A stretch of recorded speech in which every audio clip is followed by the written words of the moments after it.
KBS 1라디오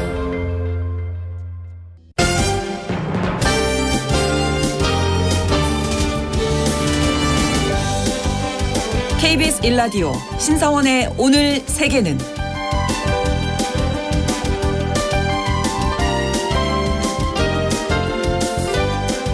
안녕하십니까. 아나운서 신성원입니다. 독일은 유럽의 중앙에 위치하며 9개 나라와 국경을 맞대고 있는 서유럽의 경제 강국입니다. 수도 베를린은 냉전 시절 동서독 분단의 상징과도 같은 도시였지만 이제는 예술과 음악, 다문화의 중심지로 변모했는데요. 우리는 독일 음식 하면 소시지 또 맥주를 먼저 떠올리지만 베를린에서는 오히려 튀르키예 음식인 케밥이 더 유명하다고 하고요. 요즘 독일에서는 테크노 음악과 클럽 문화를 가볍게 즐길 수 있는 슈페티라는 편의점 파티가 인기를 끌고 있다고 합니다. 잠시 후 글로벌 초대석에서는 독일에서 오신 일라이다 씨와 함께 베를린으로 떠나보겠습니다.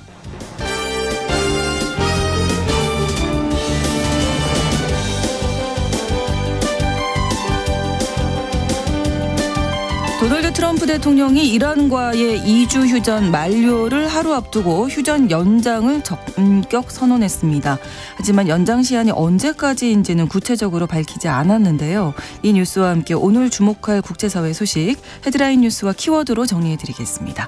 4월 22일 수요일 KBS 1라디오 신성원의 오늘 세계는 시작합니다.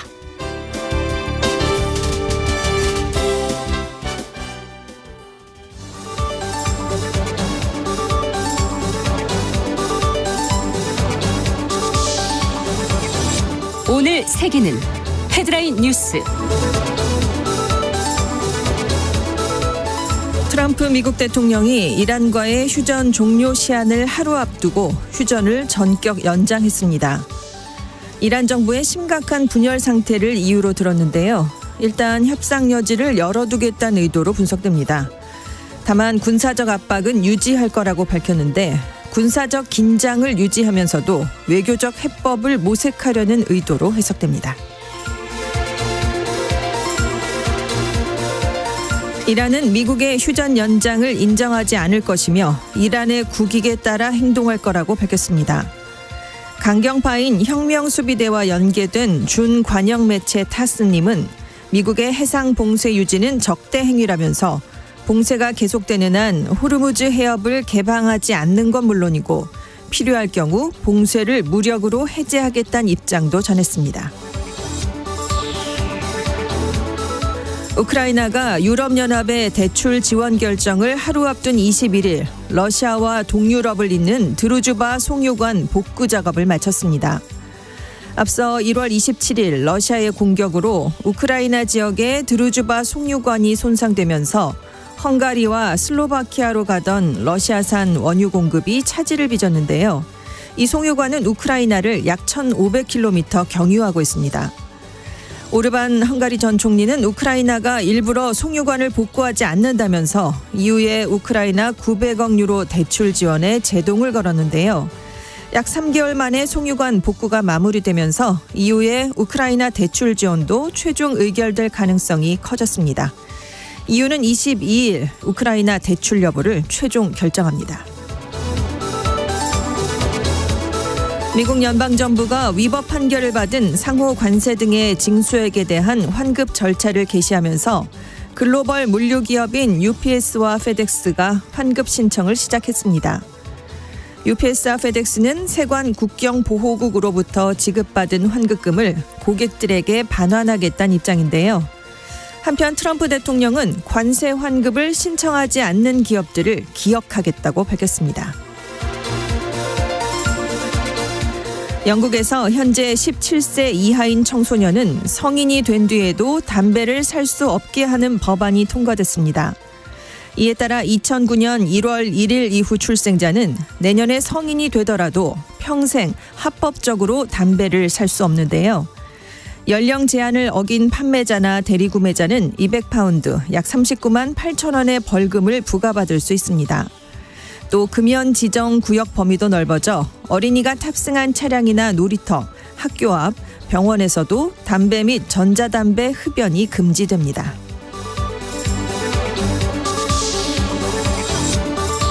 오늘의 헤드라인 뉴스였습니다. 외신캐스터 전주현 씨가 전해주셨고요. 이번에는 키워드로 정리한 국제사회 소식을 살펴보겠습니다. 첫 번째 키워드, 타코만 차려진 밥상. 트럼프 대통령이 이란과의 휴전 얘기할 때마다 자꾸 물러서면서 자꾸 타코를 하고 있는데요. 그러네요. 네, 휴전 밥상에 타코만 올라오고 있습니다.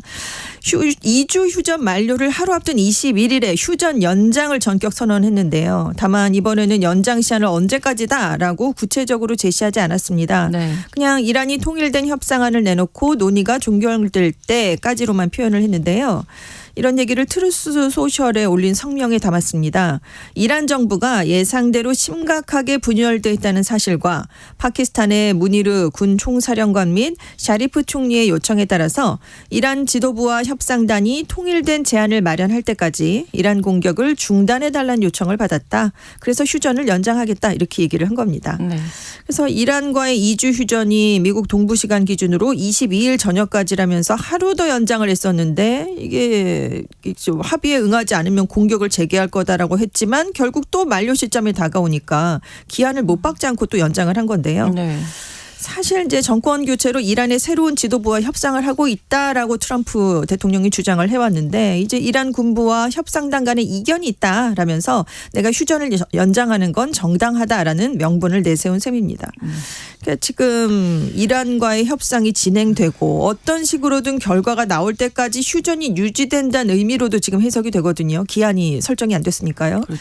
이란이 받아들이고 대형 변수가 없다면 몇 달 이상의 휴전도 가능할 수가 있습니다. 또 휴전이 연장되더라도 이란에 대한 해상 봉쇄는 계속하겠다. 공격 재개를 위한 준비 태세도 그대로 유지하겠다. 이런 점을 또 못 박았습니다. 네. 근데 지금 이란 전쟁과 관련해서 하루 이틀 사이에 지금 계속 얘기가 달라지고 있습니다. 그렇습니다. 지난달 네. 27일까지는 호르무즈 해협을 개방하지 않으면 이란 발전소를 폭격하겠다라고 했다가 시한을 연장했고요. 7일에는 시한 종료를 딱 90분 앞두고 이란과 2주 휴전을 발표했는데 이 2주 휴전 기간에도 말이 계속 바뀌었기 때문에 네. 지금 무슨 말을 해도 이걸 과연 믿을 수 있겠는가. 내일 또 무슨 얘기를 할까. 자꾸 이런 그렇죠. 생각을 하게 되는 상황이 됐습니다. 네. 그래서 이란이 지금 트럼프 대통령이 발표한 휴전 연장 인정하지 않겠다. 거잖아요. 그렇습니다. 갈리바프 이란 의회 의장 참모는 트럼프의 휴전 연장은 분명히 기습 공격을 위한 시간별기용 계책일 것이다. 이렇게까지 얘기를 했습니다. 네. 그래서 이란이 미국의 해상 봉쇄에 대해서 군사적 대응으로 맞서야 된다. 이렇게 촉구하기도 했는데요. 이런 가운데 이제 앞으로 미국이 어떤 전략을 택할지가 주목을 받고 있습니다. 월스트리트저널은 미국 정부 관계자들의 말을 인용해서 미군이 이란을 경제적으로 압박하는 이른바 경제적 분노 작전을 강화할 것이다. 이런 예측을 내놨는데요. 네. 이란에 대한 경제적 제재, 이란 항구 봉쇄, 그리고 전 세계 해역에서의 이란과 관련된 선박 납포 등을 포함하는 조치랍니다. 그래서 일부 추산에 따르면 이번 봉쇄 조치만으로도 이란이 하루에 4억 달러, 약 5,900억 원 이상의 손실을 입을 수 있는 걸로 알려졌습니다. 또 중동 지역에 미군을 총괄하고 있는 미국 중부사령부가 최근 해상무역이 이란 경제의 90%를 차지하고 있다 이렇게 얘기를 했는데요. 그러니까 호르무즈 해협을 역봉쇄하는 것만으로도 이란에 큰 타격을 줄 수 있다라는 뜻을 나타낸 겁니다. 네. 또 미국 재무부도 이란의 석유 밀스 네트워크, 대리 세력, 또 무기 수송로를 겨냥한 새로운 제재 조치를 또 함께 발표했는데요. 월스트리트저널이 백악관이 이란의 경제적 자원을 차단함으로써 이란 정권을 협상 테이블로 끌어들이고 또 이란 지도자들이 핵 프로그램 등 여러 문제에 대해 양보하도록 압력을 가할 수 있기를 기대하고 있다 이렇게 보도를 했습니다. 네. 다음 키워드 이거 실화냐? 미국이 지금 이란 전쟁 출구를 잘 찾지 못하는 걸로 지금 파악이 되고 있는데요. 그런 가운데 트럼프 대통령 지지율이 계속 하락을 해서 네. 아마 이번 조사 결과를 받아들고 트럼프 대통령이 이런 얘기를 하지 않았을까라는 생각을 했습니다. 21일자로 발표된 AP통신과 시카고대 여론연구센터의 공동 여론조사 결과 트럼프 대통령의 국정 운영을 지지한다라고 밝힌 응답자가 33%였습니다. 이게 전달에 비해서 5%포인트가 감소한 건데요. 네. 이 33%라는 수치가 중요합니다. 2기 행정부 들어 가장 낮은 국정 운영 지지율이고요. 1기 재임 시절에 기록했던 최저 지지율 32%와 이제 1%포인트밖에 차이가 나질 않습니다. 이렇게 된 이유는 지금 전쟁이 장기화되면서 미국 내 휘발유 가격이 급등하면서 물가에 부정적 영향을 미치기 때문인데요. 그래서 지지율에 악재로 작용을 하고 있습니다. 특히 경제 분야의 지지율이 전달에 38%였는데 이번 달에 30%로 급락했습니다. 이게 2기 행정부는 물론이고요. 1기 행정부 때 진행됐던 동일 여론조사를 모두 합쳐도 이 경제 분야 지지율에서는 가장 낮은 수준입니다. 네. 또 트럼프 대통령이 이란 전쟁을 잘 대응하고 있다라는 응답이 35%에서 32%로 낮아졌고요. 이달 들어서 처음 생활비와 관련한 국정 운영에 대한 질문이 들어갔는데 23%만 지지한다라고 답을 했습니다. 미국인들이 생활 물가 이제 체감하고 있다라는 얘기인데요. 심지어 트럼프 대통령의 지지층인 공화당원 사이에서도 생활 물가 지지율이 51%만 기록을 한 상황입니다. 경제가 안 좋아지면 당장 내 생활에 네, 영향을 그렇죠. 미치게 되면 네. 지지율에 영향을 또 미치는 것 같습니다. 다음 키워드는 보이지 않는 손 SNS. 미국과 영국의 주요 외교 안보 전문 매체들이요. 지금까지 그 이란 전쟁의 향방을 주도한 건 미국도 아니고 이란도 아니고 SNS였다 이런 분석을 내놨는데요. 지금 SNS에 지금 미국 이란 전쟁이 시작된 이후부터 지난 21일까지 트럼프 대통령이 트루스 소셜에 게시물을 200여 건을 올렸답니다. 아 진짜 많이 올리긴 하네요. 그리고 이란 외교안보 주요 인사들은 X와 텔레그램에 50여 건을 올렸는데 네. 특히 트럼프 대통령의 게시물들을 봤더니 이란을 자극하거나 협상에서 약점을 잡히는 빌미를 제공했던 걸로 조사가 됐습니다. 네. 특히 호르무즈 해협을 두고 극과 극을 오간 트럼프 대통령의 트루스 소셜 반응이 이란의 호르무즈 해협이 전략적 무기가 된다라는 사실을 깨닫게 해줬다는 건데요. 이란이 그래서 강력한 협상 무기로 지금 내세우고 있다라는 겁니다. 네. 그러니까 트럼프 대통령이 전쟁 초기만 해도 호르무즈 해협 봉쇄에 대해서 우리랑은 상관없다. 우리는 석유를 생산하는 나라다. 그렇죠. 이렇게 예. 얘기를 했잖아요. 근데 이후에 동맹국이 도움을 주지 않는다라면서 격앙된 비난을 쏟아내면서 오락가락하는 행보를 보였습니다. 네. 그런데 지금 행정부도 아니고 트럼프 대통령 본인이 이렇게 직접적인 반응을 내놓으니까 이란이 호르무즈를 봉쇄하는 게 우리한테 확실한 무기가 되는구나. 그렇죠. 이렇게 알게 됐다라는 거예요. 절대 포기할 수 없다를 그렇죠. 이번에 알게 됐을 네. 것 같아요. 네. 그리고 트럼프 대통령의 전매 특허 협상술이죠. 이른바 미치광이 전략. 굉장히 끝까지 밀어붙이는 이런 전략인데 네. 이것도 자기가 SNS에 너무 발언들을 많이 흘리다 보니까 네. 효과가 떨어졌다라는 겁니다. 좀 둔감해져요 이제는. 그렇죠. 네. 처음에는 여러 가지 올리다가 욕설이 섞인 게시물도 올리고 네. 오늘 밤 문명 하나가 사라질 것이다. 뭐 이렇게까지 최후 통첩을 했는데 이란이 전혀 반응을 안 했거든요. 왜냐하면 이런 모습을 보인 게 한두 번이 아니니까 의뢰 그러려니 했다라는 겁니다. 그렇죠. 그래서 전문가들은 이른바 미치광이 전략이라는 건 그야말로 예외적일 때만 작동을 하는데 공개 발언에서 끊임없이 이런 전략을 하니까 효과가 사라졌다라는 지적을 내놨고요. 네. 또 아라그치 외무장관이 이란 외무장관이 이스라엘과 레바논 휴전 소식에 호르무즈 해협을 재개방하겠다라고 하니까 트럼프 대통령이 트루스 소셜에 당장 내치적이라면서 자랑하는 글을 10개 이상 올렸습니다. 그래서 이게 지금 아직 합의하지 않은 사안이었는데 동의가 이루어진 것처럼 써서 이란이 불쾌감을 느껴서 협상이 결렬된 핵심 요인이 됐다고 심지어 백악관 참모들도 이렇게 판단을 내렸다고 합니다. 네. 반면에 이란 강경파들은 계속 강경 위주의 이런 기조를 내세우는 게시물들을 올렸거든요. 네. 그러니까 이란 협상파들의 입지를 이게 좁힌다는 거죠. 그렇죠. 그리고 네, 전략적 네, 네. 유연성도 제한해서 이란이 협상력을 스스로 떨어뜨렸다 이런 평가를 받았는데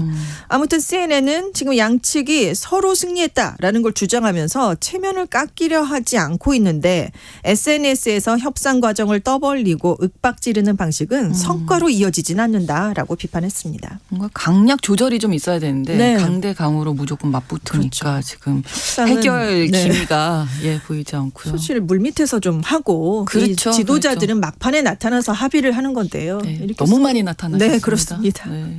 다음 키워드 주유소 습격 사건. 지금 이란 전쟁 여파가 영국 주유소에 미치고 있습니다. 국제 유가가 급등하니까 주유를 한 뒤에 결제를 하지 않고 달아나는 범죄가 급증을 하고 있는 건데요. 네. 연료 도난 피해 복구 업체인 Pay My Fuel의 자료에 따르면 작년 3월 기준으로 한 주유소에서 매주 발생하던 절도 건수는 평균 2.1건이었답니다. 네. 근데 올해 3월에는 3.4건으로 1년 새 약 62%가 급증했는데요. 피해 금액 규모도 같은 기간 46% 정도가 늘어났습니다. 지금 범죄 양상이 다양해지고 있다고 해요. 주유소 5곳을 운영하고 있는 한 점주가 밤낮을 가리지 않고 발생을 하고 있다. 자가용부터 SUV, 오토바이까지 다양한 차량이 주유한 뒤에 돈을 내지 않고 달아난다. 이렇게 얘기를 했습니다. 또 휘발유 가격이 급등했는데 이 불만 때문에 이용객들이 주유소 직원에게 욕설을 하거나 소리를 지르면서 위협하는 사례도 꽤 많아졌다. 이렇게 얘기를 했는데요. 네. 이 영국 국가기업범죄센터가 이런 행위는 주유소 운영에 큰 타격을 주는 행위다. 경찰이 범죄 예방을 위한 조치를 취하고 있다. 이렇게 얘기를 하면서 지금 경찰이 절도범의 신원 확인, 상습법 차단에 집중을 하고 있고요. 관련 범죄에 대해서는 강력한 법적 책임을 묻겠다고 발표했습니다. 네. 한편 영국은 지금 기름이 부족해서 주유소가 일시 휴업하는 상황이 나타나고도 있습니다. 그러다 보니까 남부에 있는 한 주유소에 주민들이 왕창 몰리게 되면서 연료가 바닥이 났고요. 또 크로이던에 있는 한 주유소에도 일시 중단 안내문이 붙었는데 영국 자동차협회가 그러다 보니까 공황 구매를 좀 자제해달라라는 당부를 소비자들에게 보냈습니다. 네, 이렇게 영향을 전쟁에 미치고 있습니다. 다음 키워드인데요. 내려지는 평화의 간판. 일본 정부가 어제 살상 무기에 대한 수출 규제를 풀었습니다. 어제 국무회의와 국가안전보장회의에서 방위장비의 수출 규정을 정했던 방위장비 이전 3원칙 운용 지침이란 걸 개정했거든요. 이에 따라서 비전투 목적으로 한정됐던 기존의 무기 수출 규정은 폐지가 됐고요. 이에 따라서 살상 무기 수출이 가능해지게 됐습니다. 그동안 일본 정부는 수출이 가능한 방위 장비를 제한을 했습니다. 군안, 수송, 경계, 감시, 기뢰 제거 같은 비전투 목적에 한해서만 허가를 했었거든요. 네. 그래서 호위함, 전투기 같은 살상 무기는 외국과 공동 개발을 하거나 공동 생산하는 예외가 아니면 해외에 수출을 할 수가 없었습니다. 그런데 이런 제한이 없어졌다라는 거죠. 그러니까 앞으로 일본의 군사 대국화 속도가 더 빨라지지 않겠느냐라는 평가도 나오고 있는데요. 네. 이번 개정을 통해서 이 살상무기 수출 대상은 방위장비 이전 협정을 맺은 미국과 영국, 호주를 비롯한 17개 국가가 대상이 됐습니다. 지금 무력 분쟁 중인 국가에 대한 수출은 원칙적으로 그래도 인정을 하지 않기로 했고요. 네. 일본 안보상 필요가 있다라고 판단되는 경우는 국가안전보장회의의 결정을 거쳐서야 수출이 허용되게 됩니다. 하지만 이제 비무기에 대해서는 살상 능력이 없는 무기에 대해서는 수출 대상국에 제약이 없는 그런 상황이 됐고요. 그래서 일본 정부가 이런 지침을 개정한 것에 대해서 세계 안보 환경이 변했기 때문이다 이렇게 설명을 하고 있는데 네. 제2차 세계대전 패배 이후에 평화국가를 지향해왔던 일본의 안보 정책이 큰 전환점을 맞았다라는 평가가 나오고 있습니다. 네. 자, 다음 키워드 믿는 AI에 찍힌 발등. 미국 뉴욕의 유명한 로펌 중에 하나인 설리번 앤 크로멜이라는 곳이요. 네. 캄보디아 스캠 즉 온라인 사기 범죄 의혹과 관련된 기업과 관련된 소송을 진행하고 있었습니다. 대리를 하다가 인공지능이 만든 허위 법령과 판례를 법원에 제출해가지고 이게 밝혀지니까 사과문을 작성했습니다. 예, 이 로펌 측이 뉴욕 남부 연방 파산 법원장에게 보낸 서한에서 네. 자사의 변호사가 AI로 생성된 부정확한 인용을 포함한 문서를 법원에 제출했다. 유감을 표한다라면서 재발 방지를 약속했습니다. 네. 이 로펌이 캄보디아 대규모 스캠 범죄 단지의 배후로 지목된 프린스 그룹의 청산과 관련된 그런 소송을 맡고 있었습니다. 네. 이 그룹 법인 소재지인 영국령 버진 아일랜드 당국이 선임한 파산 관제인 쪽에 대리를 맡았었는데요. 법원에 어떤 문서를 냈냐면 미국 파산법에 존재하지 않는 조항을 인용했거나 존재하지 않는 판례를 인용을 한 겁니다. 그러다가 이 프린스 그룹을 대리한 상대 로펌이 이거 문제가 있는 거 아니냐라고 네. 지적을 해서 이게 드러나게 됐는데요. 결국 로펌 측이 사과서에서 오류 배경을 설명했습니다. AI 환각 현상이 있었기 때문이다라고 인정했는데 AI 환각은 AI가 잘못된 정보를 그럴듯하게 제시하는 현상입니다.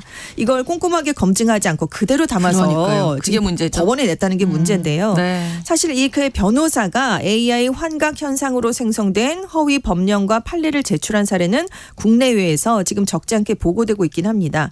하지만 막대한 수임료를 챙기는 미국의 유명한 로펌조차 중요한 사건에서 오류를 걸러내지 못했기 때문에 이게 파장이 커지는 건데요. 다만 이 로펌이 어느 AI 모델을 사용했는지까지는 확인이 되지 않았습니다. 그러니까 AI를 너무 믿으면 안 된다. 첫 번째. 네. 그리고 두 번째는 그걸 판단하는 건 결국 사람의 몫이다. 그렇습니다. 아직까지는. 네네. 네. 너무 믿으면 안 되겠습니다. 안 됩니다. 네. 다음 키워드인데요. 패스트푸드 웨딩. 미국에서 결혼식 식사로 햄버거와 치킨을 내놓는 이른바 패스트푸드 웨딩이 새로운 흐름으로 주목을 받고 있다고 합니다. 예. 결혼식 가는데 특이하죠? 식사가 네. 예, 햄버거 나오면 최근에 결혼한 한 부부의 결혼식에서 네. 하객들이 치킨, 소고기, 채식 중에 하나를 고를 수 있었는데요. 네. 이후에 이제 하객들에게 제공된 음식을 봤더니 치킨 텐더와 햄버거, 채식용 곡물 샐러드였다라고 합니다.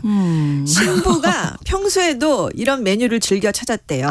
그래서 이제 네. 이렇게 해볼까라고 제안을 했더니 신랑이 격식 있는 분위기 속에서도 긴장을 풀 수 있는 요소가 될 수 있겠다라면서 동의를 해서 이런 음식이 나왔답니다.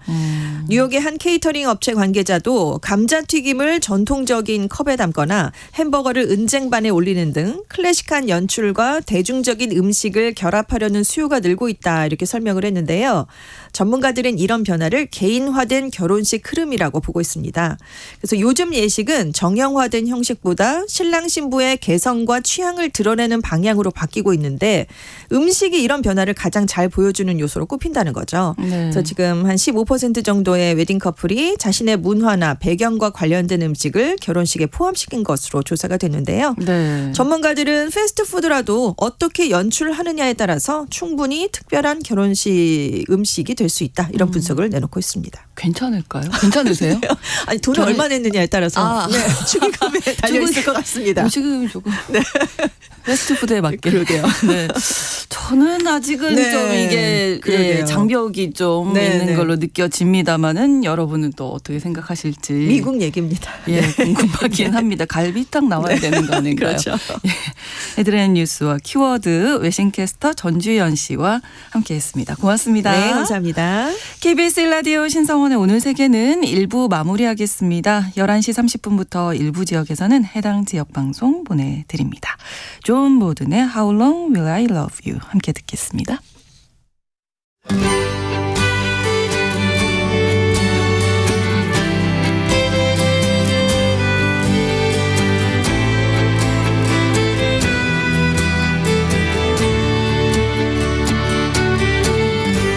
How long will I love you? As long as stars are above you. Longer if I can. How long will I need you? As long as the seasons meet to follow their plan. How long will I be with you? As long as the sea is bound to wash upon the sand. How long will I want you? As long as you want me to.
지금 시각은 11시 30분입니다.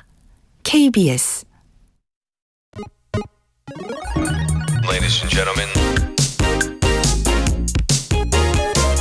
국제사회의 다양한 뉴스를 한눈에 KBS 1라디오 신성원의 오늘 세계는 세계를 바로 보는 최소한의 투자입니다.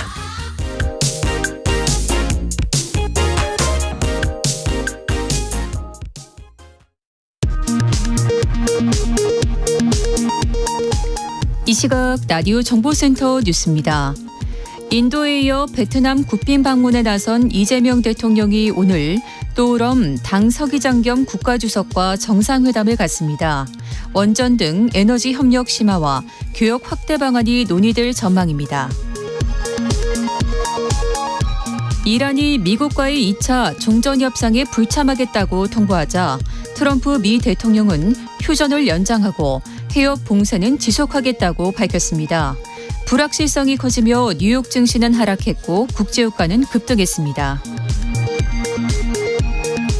1차 석유 최고 가격제가 3월 소비자 물가를 최대 0.8%포인트 낮췄다는 국책연구기관 KDI의 분석이 나왔습니다. 김민석 총리는 4차 가격제 시행 여부를 신중히 결정하겠다고 밝혔습니다. 지난 20일 경남 진주 CU 물류센터 앞에서 화물연대 조합원이 화물차에 치여 숨진 사건과 관련해 40대 비조합원에 대해 살인 혐의로 구속영장이 신청됐습니다. 그동안 교섭을 거부한 CU 측 물류회사는 화물연대와의 노사교섭에 나서기로 했습니다. 정부가 학대 위기에 놓인 아동을 조기에 발견하기 위해 의료기관을 이용한 적 없는 6살 이하 아동 5만 8천여 명을 전수조사하기로 했습니다. 북한의 핵심 핵시설 가운데 한 곳인 평안북도 고성시에서 핵무기 개발을 지속하고 있다는 정황이 포착됐습니다. 지금까지 라디오 정보센터 뉴스 정원나였습니다.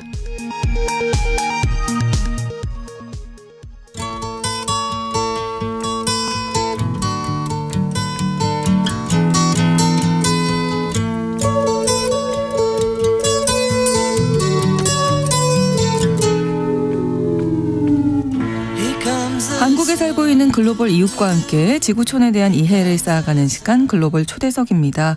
오늘은 독일에서 오신 일라이다 씨와 함께하겠습니다. 어서 오세요. 반갑습니다. 네, 안녕하세요. 반갑습니다. 간단하게 자기소개를 좀 부탁드릴까요? 네, 안녕하세요. 저 독일에서 온 일라이다 아심리라고 합니다. 한국에서 온 지 지금 8년 됐고요. 예. 네, 한국에서 지금 프리랜서로 활동하면서 방송 진행자 또한 엔터테이너로 다양한 활동을 하고 있습니다. 네. 우리 문화에 대해서도 많이 양국에 이제 네. 서로 소개를 주시고. 네, 맞습니다. 맞습니다. 처음에 그럼 8년 전이니까 네. 언제죠? 2018년에 오셨군요. 네, 맞습니다. 예. 어떤 계기로? 저는 이제 2018년에 고등학교 졸업하고 한국에 한번 여행을 가고 싶었는데요. 여행으로 오셨어요? 네, 그때 이제 3개월 동안 아시아 여행을 하면서 한국으로 바로 서울로 이제 왔었습니다. 네. 처음 방문하신 곳이 용산 전쟁기념관. 네, 맞습니다. 특별한 이유가 있으셨을 것 같아요. 네, 맞습니다. 저 개인적인 좀 얘기를 하다 보면은 할아버지가 6.25 참전용사였거든요. 그래서 어렸을 때부터 좀 한국에 대한 관심이 더 많았고 많이 얘기를 좀 들으셨겠네요, 우리나라에 대해서. 맞습니다. 그래서 삼촌도 한국에 와서 이제 뭐 전쟁기념관 가면은 할아버지 사진이 볼 수 있다고 하시더라고요.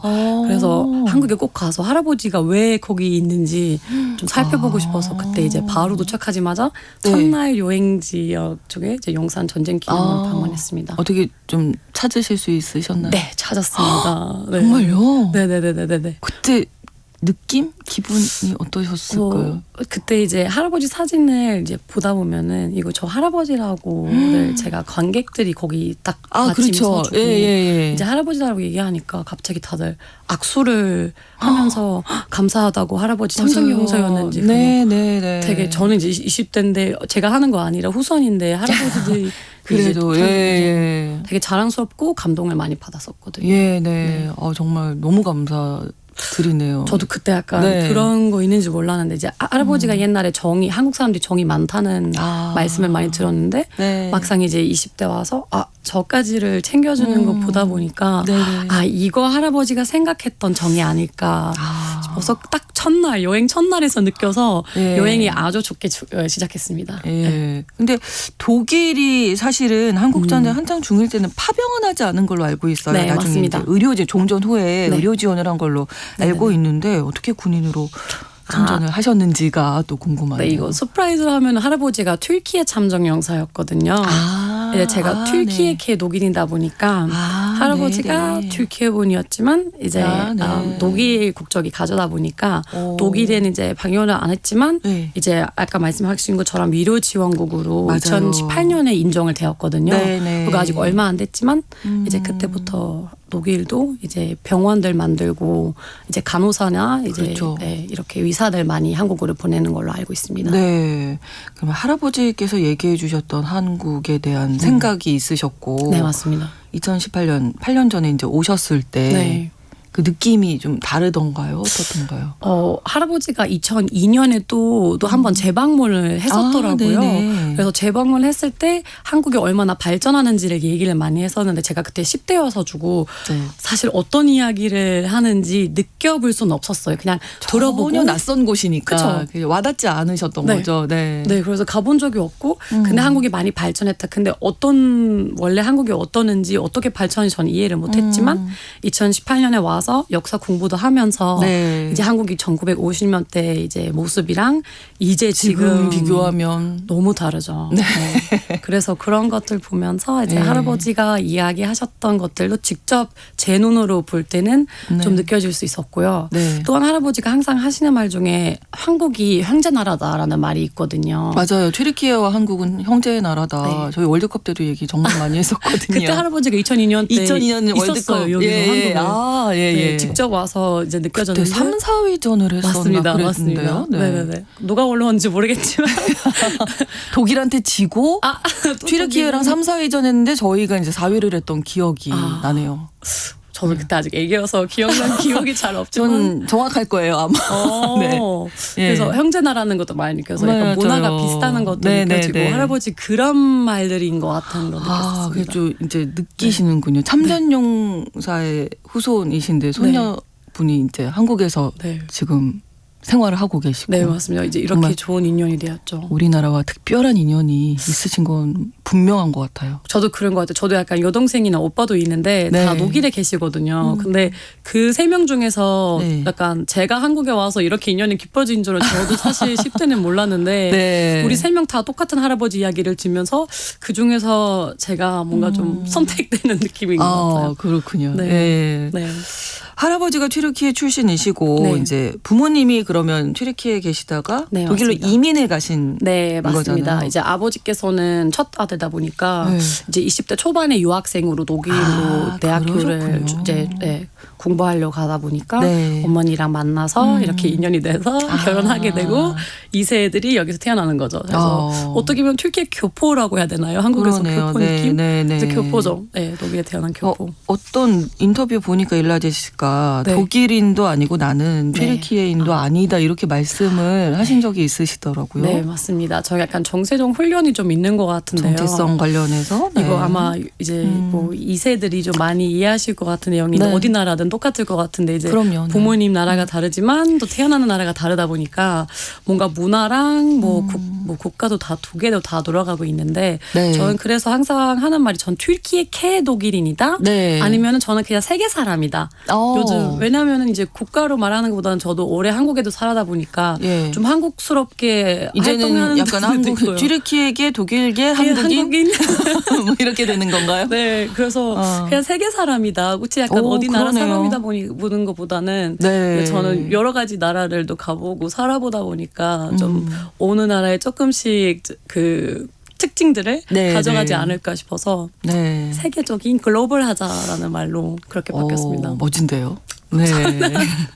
자, 그러면 독일 안에서 튀르키예 문화를 좀 찾아볼 수 있는 흔적들이 있을까요? 역시 저는 베를린 출신이거든요. 그 네네. 베를린은 대도시인데 베를린에서도 이제 튀르키예에서 독일로 이민 80대 이제 이민 많이 가시는 분들 많은데 약간 작은 지역들이 거기서 만들어서 뭐 튀르키예 마트든지 뭐 식당이든지 네. 특히 아마 여러분도 잘 아시겠지만 그 케밥이 이제 느나 케밥이라고 하는데 네. 독일에서 이제 만들었지만은 튀르키예 독일인들이 만드는 거라서 약간 베를린에서 무조건 먹어야 될 거 중에는 케밥이라는 거 되게 유명하는데 그것도 그렇군요. 이제 이렇게 튀르키예 독일인들 만들다 보니까 네. 그런 지역들이 많아서 뭐 조금씩 자기네 칩 느낌이잖아요. 네네. 해외에 사는 그렇죠. 독일 사람들. 그래서 네. 그런 걸 만들어서 발전돼서 작은 약간 튀르키예 마을 같은. 예를 들면 뭐 있어요. 미국 가면 코리아타운 네, 맞습니다. 있듯이. 네네. 근데 이제 너무 이제 사람들이 많이 오다니까 타운처럼 이제 남지는 않고 다 어디든 있다 보니까 섞여서 주고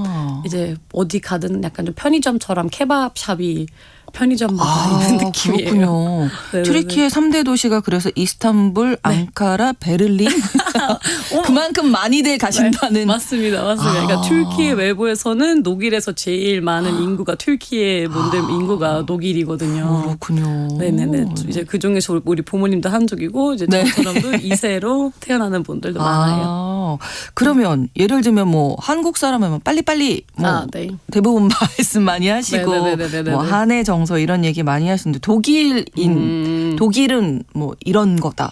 딱 정의 내릴 수 있는 게 있을까요? 확실하게 저는 느꼈었는 게 정확함과 규칙. 규칙이 약간 한국 왔을 때 너무 힘들었었거든요. 규칙. 약간 한국 사람들도 규칙을 잘 따라하지만 저는 약간 좀 독일적인 것 같아요. 전 규칙 지키는 걸 아주 좋아하긴 너무 하는데. 좋습니다. 예. 그게 좀 힘드셨군요. 네, 왜냐하면 규칙이라는 게 시간을 잘고 녹일 시간이라는 거 있는데 예. 11시에 만날 거면 우리가 11시에 딱 도착한단 말이에요. 근데 10시 50분 안 되고. 안 돼요. 약간 11시 딱 아니 좀 일찍 오는 것도 괜찮은데 그건 저랑 좀 늦으면 다른데. 절대 안 되거든요. 딱 그 시간이에요? 네, 네, 네. 그거 어떻게 맞춰요? 그거 맞추면 되죠. 뭐. 그게 맞출 수 있는 거군요. 뭐 독일에 약간 사람들이 그렇게 하는 건데 한국에서 약간 조금 좀 10시쯤 만나자 하면은 코리아 타임이라는 거 있더라고요. 약간 10분 10시부터 한 10시 반, 네. 10시 40분. 네네네. 그래서 그거는 처음에는 조금 힘들었어요.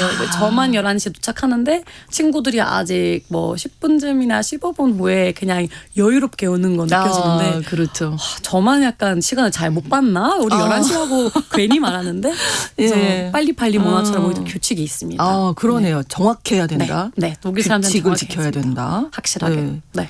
최근에 독일을 다녀오셨다고 들었습니다. 네, 맞습니다. 얼마 전에 3일 전에 들어갔습니다. 그러셨어요? 네네네네. 이제 얼마나 한 1년 만에 집에 잠깐 들렸다가 왔습니다. 독일 안에서도 어떤 뭐 변화 같은 게 좀 느껴지시던가요? 요즘에 또 국제 정세도 좀 많이 그렇게 달라지고 있어서 좀 많이 느꼈습니다. 사실 작년에도 갔었는데 올해는 베를린 마라톤 하프 마라톤 들려 갔었는데 그거 이제 기구로 잠깐 독일에 있었는데 네. 이번엔 약간 옛날에 독일은 다 현금으로 계산했었거든요. 네. 근데 요즘도 한국만큼 그 카드 계산이 다 되더라고요. 원래 독일은 카드로 카드 안 되죠. 안 했었어요. 거의 애플페이도 안 되고 그냥 현금 가져왔어야 되는데 이제는 반대로 카드만 돼서 저는 현금 가져가는데 안 되더라고요. 그리고 당연하지 이거랑 같이 오는 게 그 물값이 엄청 많이 올라갔거든요. 물가가 뭐 전 세계적으로 지금 많이 오르고 있고. 근데 제가 완전히 어렸을 때부터 다녔던 아이스크림 가게 있는데 거기서 뭐 500원이었거든요. 어렸을 때만큼. 근데 네. 요즘에 하면 한 1,500원이었거든요. 그 아이스크림이가. 근데 이번에 갔을 때는 이미 3,000원을 넘었었거든요. 그 같은 아이스크림이. 그래서 너무 비싸진 거 아니에요? 그래서 제가 이거 못 먹을 것 같은데 이제 앞으로는 라는 생각도 좀 하고 그리고 비행기 탈 때도 이번에 느꼈던 게 그 북극을 통해서 갔거든요. 시간이 더 걸리더라고요. 네, 지금 17시간 네. 탔습니다. 그래서 이것도 아마 그 전쟁의 영향이죠. 네, 원래는 이제 중국, 러시아를 통해서 네, 이제 네. 서쪽으로 넘어가는데 네. 아마 그 지금 지역들이 안 돼서 북극으로 갔었거든요. 그래서 좀 힘들었습니다. 예. 그러니까 베를린 마라톤 참가하시려고 이번에 가신 거예요? 네, 베를린 하프 마라톤입니다. 하프 마라톤. 네네네. 아니 하프도 너무 대단한 거죠. 22.2km인데요. 와. 그거를 이제 완주를 하고 다시 들어왔습니다. 예, 원래 러닝. 네, 원래도 러닝을 이제 한국에서 시작했는데요. 근데 이제 네네. 집에 가서 고향에서 뛰면 어떤 느낌일까 싶었는데 그러게요. 너무 행복했습니다. 사실 좀 약간 응원도 많이 해주고 예. 친구들도 다 나오고 부모님까지 다 나오다 보니까 옆에 이렇게 뛰면서 아는 얼굴들 보면서 뛰는 거 확실하게 좋았어요. 그 지역들도 다 아는 곳이잖아요. 네, 맞습니다. 그러니까 어렸을 때부터 다녔던 곳들이다 네. 보니까 이제 여기서 약간 성인 돼서 뛴다 보니까 좀 새로운 느낌이었어요. 같은 도시라도. 그렇군요. 이 베를린이 독일의 뭐 다른 유명한 도시들이 뭐 뮌헨도 있고 네. 많이 있잖아요. 특징이 어떤 걸까요? 베를린만이 가지고 있는. 이거 베를린의 자랑일 것 같은데요. 네. 저는 베를린 출신이다 보니까 대도시잖아요. 네. 그래서 확실하게 다양성이 제일 많은 도시거든요. 다양성. 네, 다양성이고 이제 독일 소도와 문화를 이제 공존하는 느낌이다 보니까 이제 여러 가지 나라들이 다 베를린에서 만날 수 있는 거, 제 베를린의 특징, 네. 그리고 베를린은 독일이 아니다라는 말이 있거든요, 사실. 네. 너무 이제 다양하게 섞여다 보니까 뭔가 독일 문화를 즐기고 싶으면은 사람들이 더 뮌헨이나 프랑크푸르트 조금 더 이제 서쪽으로나 아니면 동쪽으로도 많이 내려가는 느낌인 것 같아요. 네, 다양한 문화가 공존하고 있고. 네, 그리고 맞습니다. 사실 베를린 하면은 우리가 떠오르는 건 베를린 장벽. 네, 맞습니다. 네. 네네네. 이것도 역사 이제 얘기자면 이제 독일에는 뭐 베를린벽도 있고 네. 베를린벽이 특히 이제 1.3km 아직 남았거든요. 그래서 네. 이스사이드 갤러리라고 네. 되게 베를린에서 꼭 가볼 만한 곳 중에 하나인데요. 그 장벽을 아직도 그대로 볼 수 있는 지역인데 가서 장벽을 만질 수도 있고 거기다가 그래피티도 그렇군요. 만들어서 네네. 좀 되게 유명한 약간 사람들의 여행지기죠. 이스트 사이드 갤러리. 이스타일 갤러리나 네. 제가 또 좋아하는 중에 또 이제 약간 바로 이어서 얘기하다 보면은 네. 마와파크라는 곳이 있는데요. 네. 마와파크도 이제 마와라는 단어가 벽이라는 뜻이에요. 파크는 이제 파크 공원이고. 그래서 네. 장병이 옛날에 있었던 곳에 공원을 만들어서 되게 유명한 곳이거든요. 우리 집에도 가까운데 네. 거기서 1년마다 플리마켓 열어요. 그래서 사람들이 막 와서 뭐 이제 교류도 하고 음악도 듣고 그런 문화를 생기다 보니까 노래방이 오픈 노래방이 생겼거든요. 그럼 사람들이 다 이제 공원에 모여서 노래예요? 네, 한 명이 이제 그냥 관계자들 중에서 그냥 올라와서 노래를 할 수 있는 공간이 있어요. 아니 노래는 우리나라 민족만 좋아하는 줄 알았더니. 아니에요. 그렇군요. 되게 좋아요. 그 일요일마다 해서 사람들이 이제 일요일 12시부터 6시 낮부터 노래 부르는 거예요? 네, 약간 저보다 이제 제가 딱 그 순간을 원하는 순간이면은 그 스포트라이트를 그때 쓸 수 있는 딱 그런 시간이라서 그렇군요. 되게 인기 많아서 근데 웨이트 리스트가 아주 길어요. 오래 기다려야 되고. 그러면 사람들 일요일이다 보니까 이제 기분도 좋고 술도 먹고 하다 보니까 저도 노래 할래요. 약간 이런 느낌이라서 낮 12시부터니까 네네네네. 미리 가서 좀 대기하셔야 되겠습니다. 네, 마우어 자리도 파크. 사실 못 찾았거든요. 그만큼 사람들이 좋아하다 보니까 네. 그런 것도 있습니다. 네. 그럼 또 이제 추천을 좀 해주신다면. 좋습니다. 저는 밑에라는 게 이제 조금 밑에라고 이제 가운데 있는 밑에라는 뜻인데요. 네네. 이제 베를린 딱 중심에 있는 지역인데요. 거기서 커피랑 카페 거리가 많아서 약간 한국 사람들 되게 좋아할 만한 약간 힙한 카페들이나 네. 좀 가볼 만한 쇼핑거리다 보니까 거기 이제 뭐 좀 걸어가면서 독일 거리들도 완전 좁잖아요. 네네. 그래서 걸어가면서 사진 찍거나 맛있는 거 먹거나 좀 그런 것도 추천하고 또 네. 쇼핑은 이제 빠질 수 없다 보니까 구담이라고 쿠프스담이라는 존댓말이거든요. 네네. 거기 약간 청담이나 뭐 압구정 로디오 같은 약간 조금 더 좀 럭셔리하는 이제 뭐 지역이다 보니까 쇼핑하기도 되게 좋아요. 네. 비싸서 못 살 것 같은데요. 쿠담 거리. 요즘은 환율이 좀 한국이랑 많이 바뀌어서 유로가 많이 올렸죠. 예. 네. 또 하케셔 마르크트라는 맞습니다. 곳이 있더라고요. 제가 그거 하케샤마크 또 밑에 있는 지역인데요. 네. 거기도 약간 그 큰 독일 성이 있는데 네. 거기 앞에 앉아서 이제 커피나 뭐 맥주나 먹고 그냥 약간 독일의 자연을 좀 느낄 수 있는 장소거든요. 얼마나 여유롭고 사람들이 그냥 퇴근하고 거기서 앉아서 커피나 뭐 맥주 한잔하는 장소인데 너무 예뻐요. 그러니까 어디 뭐 관광지를 가는 것보다 네. 그 거리를 거닐고 예, 그 분위기를 느끼는 게 제일 좋을 것 같긴 해요. 딱 그럴 때가 네. 거기 강이 있잖아요. 네, 우리도 네. 약간 한강만큼 크지 않지만은 11강이 있는데 구로에서 이제 앉아서 강 보면서 되게 지금이나 낭만적이네요. 생각만 해도. 맞습니다. 예. 맞습니다. 날씨 너무 좋거든요. 예. 사실 베를린 안에 동독 지역, 서독 지역 이렇게 있잖아요. 네, 이게 좀 네. 차이가 있나요? 이제 시간이 좀 많이 지나서 좀 네. 많이 비슷해지지 않았을까 싶기도 그러니까 하고. 통일이 1990년대 네. 지금 약 36년이 되었잖아요. 그런데 그렇죠. 36년만 해도 많이 이제는 좀 다시 좀 비슷해지기 시작했지만 비교적으로 보면은 아직까지 동중이나 서쪽 보면은 건물들이 되게 다르거든요. 독일 이제 2차 이제 전쟁 때 좀 많이 힘들어했기 때문에 이제 저쪽이랑 서쪽을 다시 만들었을 때 좀 또 나눠 있어주고 네. 서쪽은 이제 미국쪽 그리고 동쪽은 이제 그렇죠. 러시아쪽이다 보니까 네. 좀 건물을 보면 이쪽이 동독 지역인지 네, 서독 딱 보여요. 지역인지 딱 보일 알 수 수 있고요. 있군요. 그리고 그 정도로. 학교 때 어렸을 때 우리가 많이 답사했거든요. 네네네. 이제 학교에서 이제 서쪽이다 이거 동쪽이다 하는 것보다는 가서 직접 눈으로 보고 어떤 느낌이 받는 것도 옛날에 제가 학교 있을 때는 그거 많이 했는데 요즘은 그래도 건물 바에는 이제 조금 많이 뭐 좀 이제 좀 달라졌다라고 해야 되나? 좀 비슷해졌어요. 비슷해졌어요. 네네네. 양쪽이. 네네. 네. 좀 베를린이 저는 이제 젊은이들이 요즘에 많이 간다고 알고 있는데. 네 맞습니다. 네네네. 그런 젊은이들의 어떤 일상을 좀 느낄 수 있는 려면 어디를 가야 될까요? 전 이거 이제 이번에 가서 느껴졌는데 네. 저도 사실 뭐 얼마만 항상 가면은 요즘은 독일 사람들이 독일 친구들이 어떻게 놀지는 모르거든요. 네. 근데 가다 보니까 이번에는 슈페티 파티라는 거 있는데요. 슈페티 파티. 네, 슈페티 파티라는 게 슈페티는 편의점인데요. 약간 늦게까지 열리는 뭐 편의점이 슈페티라고 하고 파티는 이제 말처럼 파티인데요. 편의점에서 파티를 열어요. 이거 약간 우리가 한국에 생각하는 세븐일레븐이나 CU를 가서 DJ가 세븐일레븐으로 와서 거기 편의점에 안에서 와요. 네. DJ가 와요. 네, 와서 와. 거기서 이제 DJ 음악하면서 애들이 이제 술이나 뭐 먹을 과식 이제 먹고 거기 편의점 앞에서 파티를 해요. 그 어떤 클럽처럼. 네, 약간 클럽 가기 전에 1차 한국 사람들이 막 포착하거나 막 먹고 하잖아요. 근데 우리 1차, 너무 2차는 한국을 잘하셔. 네. 그 1차를 이제 편의점에서 시작하더라고요. 왜냐면 우리가 한국처럼 포차 이제 문화가 없다 보니까 그렇죠. 원래 보통은 집에서 먼저 이제 먹다가 이제 파티로 넘어가는데 너무 파티로 바로 가면은 네. 너무 정신 없어서 이제 그 편의점에서 약간 좀 시작을 해요. 분위기를 올려가 이제 올리기를 점점 띄우고 네, 맞습니다. 편의점에서 맥주 한 잔씩 하면서 DJ도 오시고 네, 네. 그리고 이제 무르익으면 맞습니다. 클럽으로 넘어가는 그래서 거군요. 그거 약간 밤 10시, 11시 시작하는데 이번에 저도 한번 가봤는데 되게 신기했거든요. 약간 편의점에서 어떻게 파티를 열지 했는데 되게 재밌었더라고요. 약간 되게 특이하고 네. 이 아이들을 한국으로 챙겨오면 어떨까 싶을 정도로 재밌었거든요. 괜찮을 모르겠네요. 것 같은데 네. 이 독일에서 테크노 음악이 또 유명하다고 네네네네. 왜 그런 거예요? 왜 특별히 독일에서 이렇게 유명해졌을까요? 독일 이제 일단은 독일 아마 제 생각에는 그 네. 전쟁 이후로 자유를 이제 가져와서 자유 때문에 문화도 발전되면서 테크노도 그 와중에 한 이제 네, 음악 네. 중에 하나였는데요. 이제 테크노라는 게 독일보다는 베를린이거든요, 확실하게.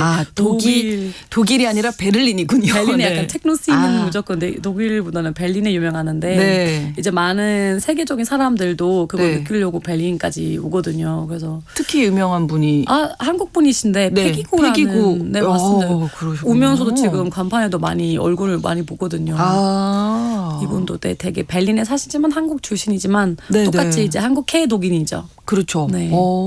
그러면 테크노 말고 네. 우리는 뭐 K-팝처럼 네. 독일에서 유행하는 음악은 우리도 어떤 게 그거 있을까요? 있죠. 우리도 그 шл라가라는 거 있는데요. шл라거? шл라가도 독일 노래들이 나오는데 шл라거 중에 이제 아템로스라는 노래도 있고 이건 약간 젊은 친구들 듣는 것보다 그냥 국민들이 좀 듣는 노래들인데 네. 조금 좀 나이가 있으신 분들 많이 텐데. 그렇군요. 그러니까 아까 이제 설명해 주신 게 독일하면 이제 정확한 규칙이라고 네, 네. 생각했는데 또 한편으로는 이렇게 음악 클럽 뭐 이런 쪽도 발달이 돼 네, 있고 맞습니다. 약간 규칙이 있지만은 또 독일이 그리고 자유가 있고 문화, 다양성. 네, 또 즐길 땐 즐길 줄 아는 맞습니다. 독일이 있지 않나. 이제 특히 베를린이. 특히 베를린이. 네. 자, 그럼 독일하고 한국이 좀 다른 점? 비슷한 점? 많이 좀 느끼셨을 것 같아요. 비슷한 점은 일단은 교육인 것 같아요. 교육. 독일 사람들도 교육을 되게 중요하게 생각하다 보니까 네네.